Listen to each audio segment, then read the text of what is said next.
This podcast is in tribute to my dear late dad, Alfred Courier, who came to me one day in the late 1970s. He said, Jeffrey, you got to see this young actress on this miniseries From Here to Eternity. I said, who is it, Dad? He said, oh, she's beautiful. She's a former Breck girl. Well, what's her name?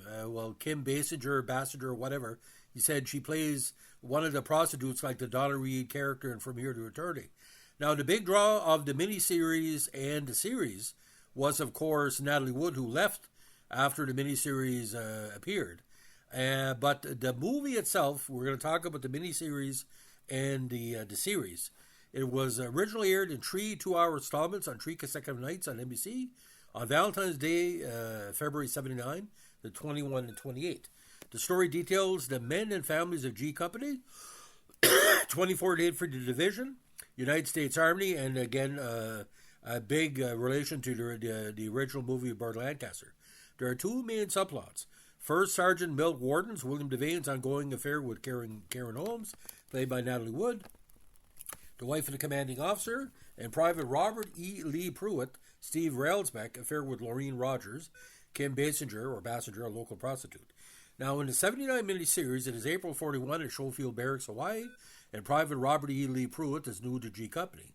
He's a skilled boxer who had unintentionally severely injured a fellow soldier in an exhibition boxing match. As a result, he refuses to be a boxer anymore. This places him at odds with his company's commanding officer, Captain Holmes, who uses the reputation of many of the sergeants in his company as skilled boxers deferred his military career. Facing pressure from the fascist-minded General Slater, who argues that the Army needs to control soldiers by fear of authority, Captain Holmes has many of his sergeants harass and abuse Pruitt in an attempt to pressure him to join the company's boxing team. Pruitt is tough and refuses to bend to the pressure. The company's first sergeant, Milt Warden, attempts to help Pruitt. There's only so much he can do. Now, Pruitt becomes involved with Laureen Rogers, a local prostitute. Pruitt's friend, the Private Angelo Maggio, is sent to the stockade after being court-martialed for getting drunk and fighting for MPs. Things take a turn for the worse when Private Pruitt is sent to the stockade for a few months of what turns out to be a brutal mistreatment at the hands of the Sergeant of the Guard at the stockade, Sergeant Fatso Judson, a bully and a sadist. While in the stockade, Pruitt reunites with Maggio and finds out he's nearly beaten to death by Judson. Maggio dies after panicking and falling out of the ambulance on his way to the hospital. After Pruitt is released from the stockade, he tracks down Judson and kills him in a knife fight. Pruitt is wounded in the fight and he takes refuge at Lorraine's house where he heals. Now, Captain Holmes is promoted to major and leaves the company. The new company commander does not care about the boxing team. But on Pearl Harbor, December 741, the Japanese attack and Schofield Barracks takes most of the hit. First Sergeant Warden organized men of his company. He also and the other sergeants of the company go to the armory and get Browning automatic rifles and .30 caliber model 1919 machine guns and return fire to the attacking Japanese warplanes. Warden and his men shoot down one of the Japanese Zeros. Wanting to join in on the upcoming war, and with Warden promising to help smooth things over regarding Fatso's murder, if he reports back, Pruitt attempts to rejoin the company but is mortally wounded by a nervous sentry that same evening. As he lies dying, he knows that Sergeant Waller will take care of his body, make sure his death is marked line of duty, and make sure that it gets a military burial. After he dies, Warden assures the guilt-ridden sentry that Pruitt's death was going to happen, one way or another.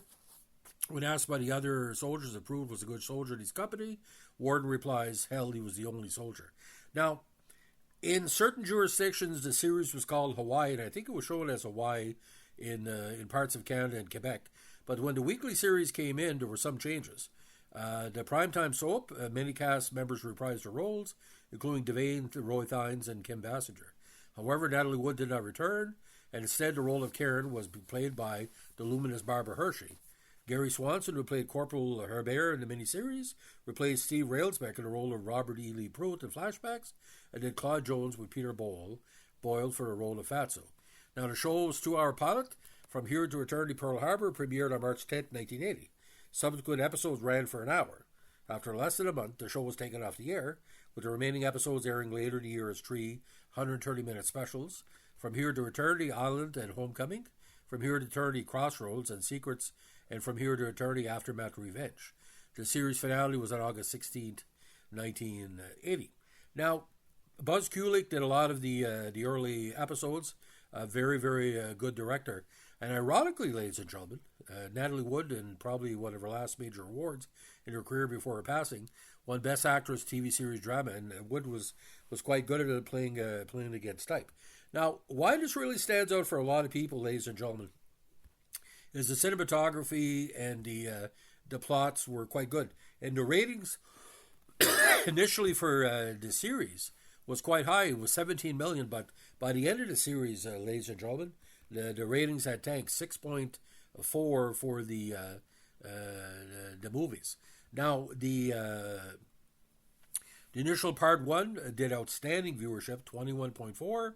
Part 2 did 14.9, with Don McGuire doing the teleplay, and of course part 3, which wrapped it all up, 20.4. So obviously. But, ladies and gentlemen, the idea about the series had been seen before. Now, it would have been interesting to set it up as a return, like Return to Pearl Harbor, maybe a year later or whatever.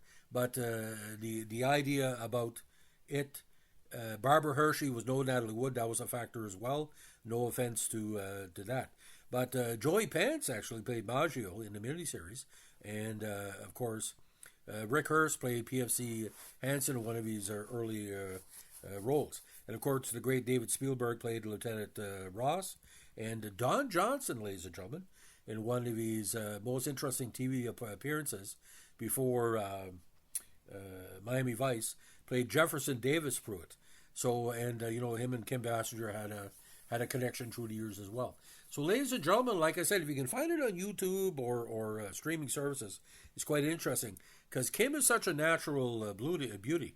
But my dad was always fascinated by how someone could go from being a Breck girl, because at the time she was really learning to be an actress. So to see her in an early role, and of course in Canada, one of the most popular actors because of the Kennedy miniseries he had appeared in was William Devane. I think William Devane, one of the most underrated actors of the 1970s and 80s, and having Roy Fiennes in there too, because he always did some interesting characterizations. But Natalie Wood again was the main draw. Now, what they should have done, ladies and gentlemen, they should have maybe reached out to like a Kurt Russell or a Jonathan Frakes or a John Eric Hexum or even a Patrick Swayze, because Patrick Swayze did North and South right after that. He would have been a perfect fit for this. This wasn't an ugly show. All the men and women on the show were quite nice looking, and that's why it drew. But the idea with the 40th anniversary of Pearl Harbor coming up very quickly, it was a lot in the news by the late 70s. A lot of people were looking back at the incident at Pearl Harbor as being a catalyst for a lot of the machine different creations of the 40s and 50s. I think it would have done better if it was kept with Hawaii, Pearl Harbor, or something like that, and spun it like that, and maybe back it up with Hawaii, like it was from Universal, so you could back it up with like another similar action or timely show. But the late 70s, early 80s, a lot of great shows on TV, like never got a chance. Tales of the Golden Monkey and Voyagers and Powers of Bad True Star. But like I said, if you can find it, she's luminous in this. It's as beautiful. She's a beautiful lady. She was very beautiful in Batman, but she was very nice looking in this. So, ladies and gentlemen, if you like what you're doing here with our late 1970s TV reviews and profiles, let us know with a like, comment, subscribe, or share.